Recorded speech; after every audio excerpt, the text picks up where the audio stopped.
So that's why they took the 4 bombs out of the center Murrah building that didn't explode. Firehouse Magazine says, so we're looking at 5 explosives. You have the truck bomb, which is not a fertilizer bomb, by the way, of course, barometric bomb. You have another bomb that did go off, which matches the General Parton's theory. And then you had another unexploded bomb that came out of there at 10:22 in the morning, 10:45 in the morning. This is in Firehouse Magazine. And a 4th one came out at 13:51. What's that? 4:51? I'm not military man, so I don't know what. 1:51? Okay. Now, our illustrious president. By the way, I don't think we've had an honest president since Jack Kennedy. He was a womanizer, but I think he was an honest president. The reason they got rid of him, because he was going back on the gold standard, going to get rid of the Federal Reserve, he's going to revamp the CIA. And there's no question he was shot by and murdered by a combination of CIA and Sam Giancana's mafia bunch out of Chicago. Sam was to be testifying before Congress. 3 days before he was testifying, he was murdered. That tells you something, doesn't it? So our illustrious president, Bill Clinton, on June the 12th, 1995, I said 96 for Oklahoma City, it was 95, by the way, April 19th, 1995, gave a speech in Hanover, New Hampshire. He said the bomb that blew up the federal building in Oklahoma City was a, quote, miracle of technology. Fertilizer bomb is a miracle of technology. Okay. Continuing, Pat mentioned the affidavit that's been submitted by Terry Nichols. It's a 19-page affidavit filed U.S. District Court, Salt Lake City on February the 25th of 2007. And he names Larry Potts, number 2 man in the FBI, according to McVeigh, to him, to Nichols, as the person who coordinated Oklahoma City. That's very well documented. You didn't see that in the mainstream media, did you? No, of course not. So that brings us up to 911. I'm getting into the Patriot Act pretty soon, okay? So don't be bored with what I'm telling you. I'm laying the foundation like any good attorney's going to do, right? So don't be bored with these information about Oklahoma City and the rest of them, because I know I'm preaching to the choir. That brings us up to 911. Now, Michael Riconosciuto developed a trap door that he put into a computer called the Promise software. The Promise software was developed by Nancy Bill Hamilton out of Washington, D.C. And what this computer does, it keeps track of everything. You can't believe what it keeps track of. And they're keeping track of us all here, by the way. I'm sure of that. I know that. And he leased it, the Hamiltons leased it to the Department of Justice for 2 years for, as I recall, $10 million. And at the end of 2 years, the Department of Justice liked this little tool so much that they refused to pay the Hamiltons. The Hamiltons sued them in the bankruptcy court, won the case, and after they spent $1.5 million, they told the Hamiltons, you won, but you're in the wrong court. Go across the street. Of course, they were broke by then. I've talked to Bill Hamilton. Well, during the period that the Department of Justice had this Promise software, Michael, being a brilliant scientist, put a trap door in it. And after the Department of Justice decided to keep it, a fellow named Earl Bryant, past president and owner of United Press International, took the Promise software and sold it around the world. Canadians, French, British, Israelis, and so forth. These other countries didn't know that we had a trap door in there that was developed by Mike Riconosciuto. So they're developing their intelligence information. We're stealing it from them. Rather ingenious idea.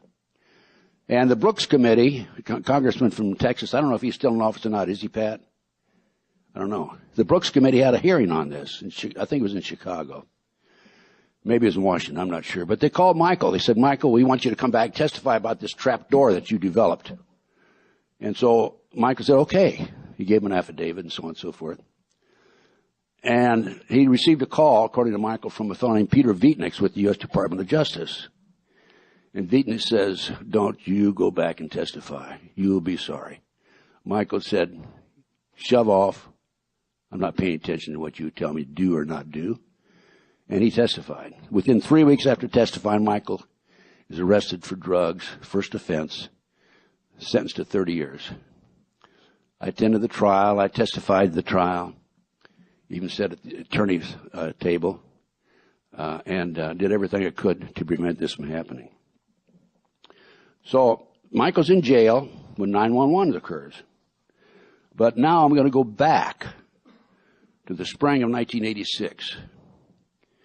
And I had a call from a fellow named Bill Sloan, who's head of HUD for the Western United States, who was appointed to this position by President Ronnie Reagan. By the way, if you pick up my book, my catalog, I got an autographed photograph of Ronnie Reagan in there.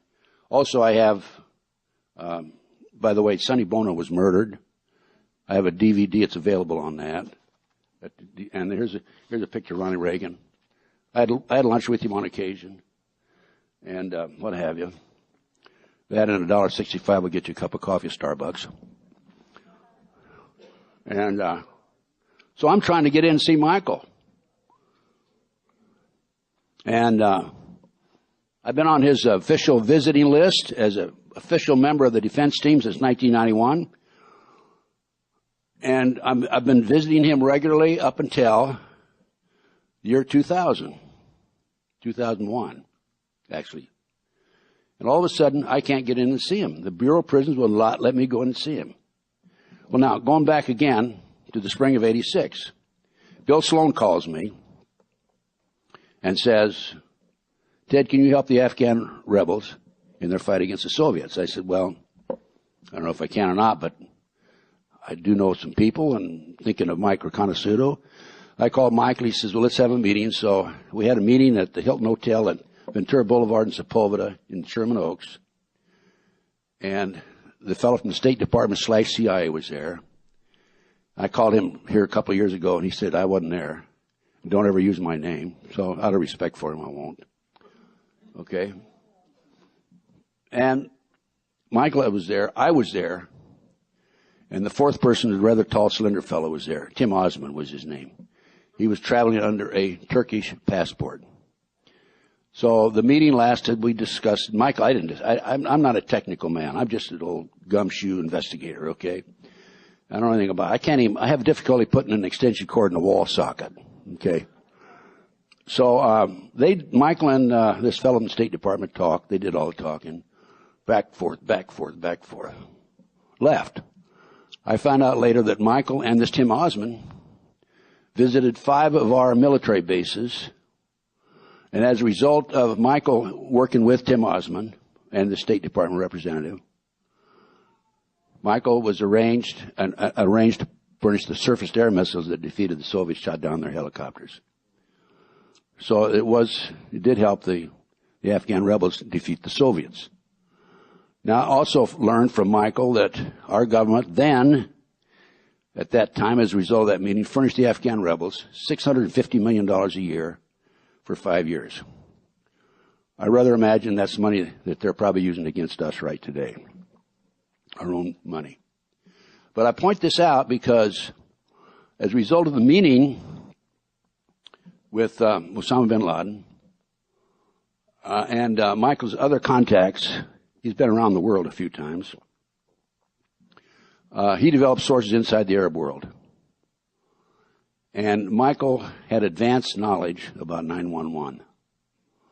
Now, remember I just told you a few minutes ago I couldn't get in and see him in prison, right? No, I couldn't get in and see him.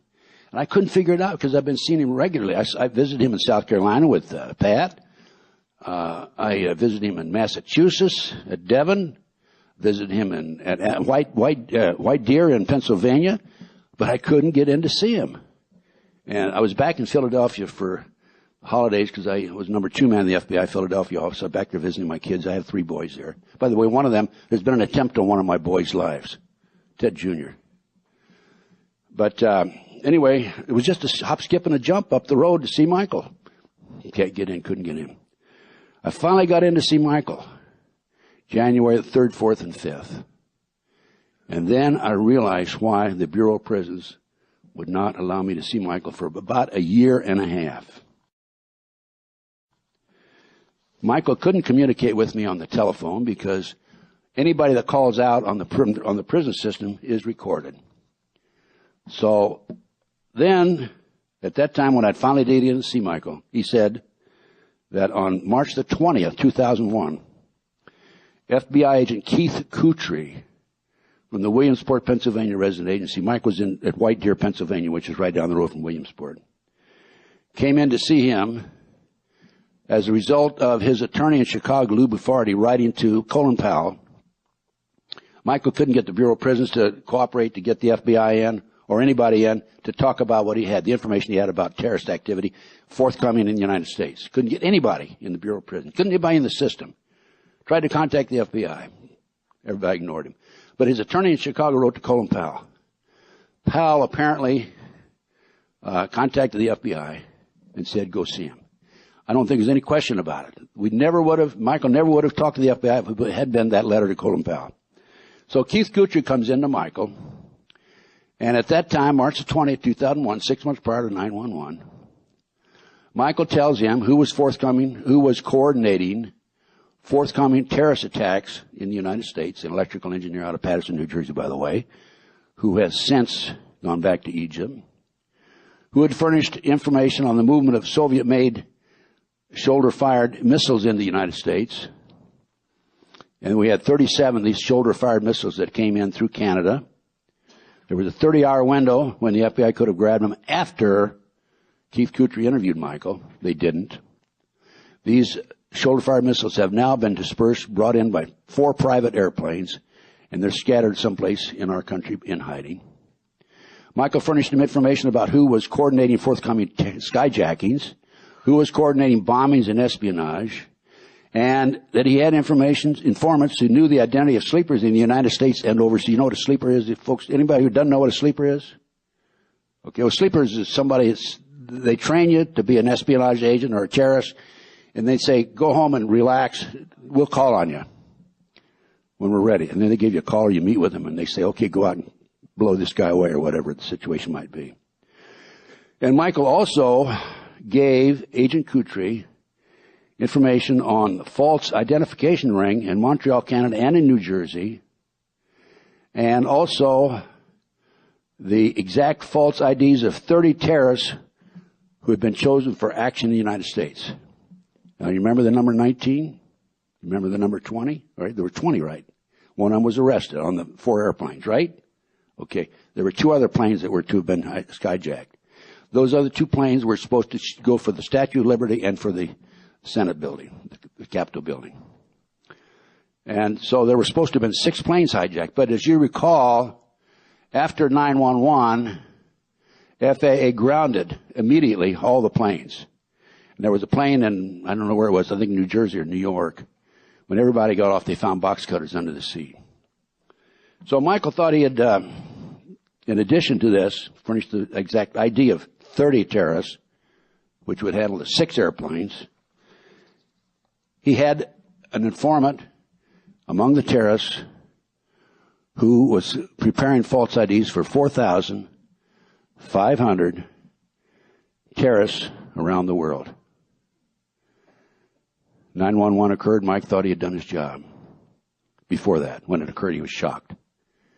2 days later, FBI agent Keith Kutry, an attorney in Harrisburg, Pennsylvania, interviewed this particular individual, Mike's informant that he furnished to them, threatened him with prosecution, and deported him and his family. Michael tells me he learned since then that the whole family's been executed. So, when Kutry came back to talk to Michael 2 days after 9/11, September 13th, Michael told me this. He was so excited and so upset, he was spitting at him and talking to him. He was so incensed over it. Kutry wanted to know why Michael was bothering the FBI and wasting its time. Accused Michael of seeking publicity, accused Michael of being an anti-FBI and anti-government, accused Michael, called him a conspiracy theorist, called him a know-it-all, a hoaxer, and threatened him with prosecution. At that point, Michael said, that's enough. I'm not going to talk anymore unless you allow me to have an attorney with me.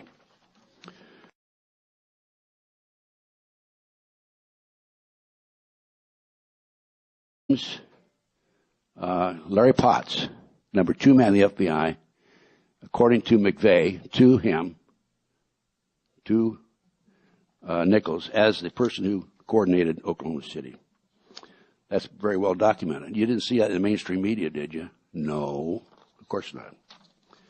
So that brings us up to 911. I'm getting into the Patriot Act pretty soon, okay?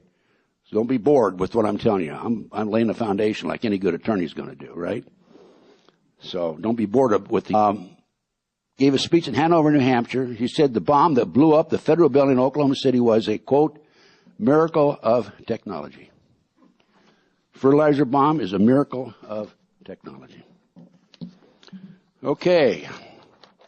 Continuing, Pat mentioned the affidavit that's been submitted by Terry Nichols. It's a 19-page affidavit filed U.S. District Court, Salt Lake City on February the 25th of 2007. And he named a bomb that came out of there at 10:22 in the morning, 10:45 in the morning. This is in Firehouse Magazine. And a fourth one came out at 13:51. What's that? 4:51? I'm not military man, so I don't know what. 151? Okay. Now, our illustrious president. By the way, I don't think we've had an honest president since Jack Kennedy. He was a womanizer, but I think he was an honest president. The reason they got rid of him, because he was going back on the gold standard.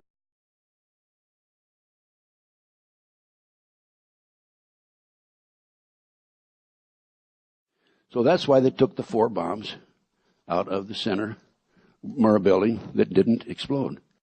Firehouse Magazine says, so we're looking at 5 explosives. You have the truck bomb, which is not a fertilizer bomb, by the way, of course, barometric bomb. You have another bomb that did go off, which matches the General Pardon's theory. And then you had another unexploded. They're going to get rid of the Federal Reserve. He's going to revamp the CIA. And there's no question he was shot by and murdered by a combination of CIA and Sam Giancana's mafia bunch out of Chicago. Sam was to be testifying before Congress. 3 days before he was testifying, he was murdered. That tells you something, doesn't it? So our illustrious president, Bill Clinton, on June the 12th, 1995, I said 96 for Oklahoma City, it was 95, by the way, April 19th, 1995.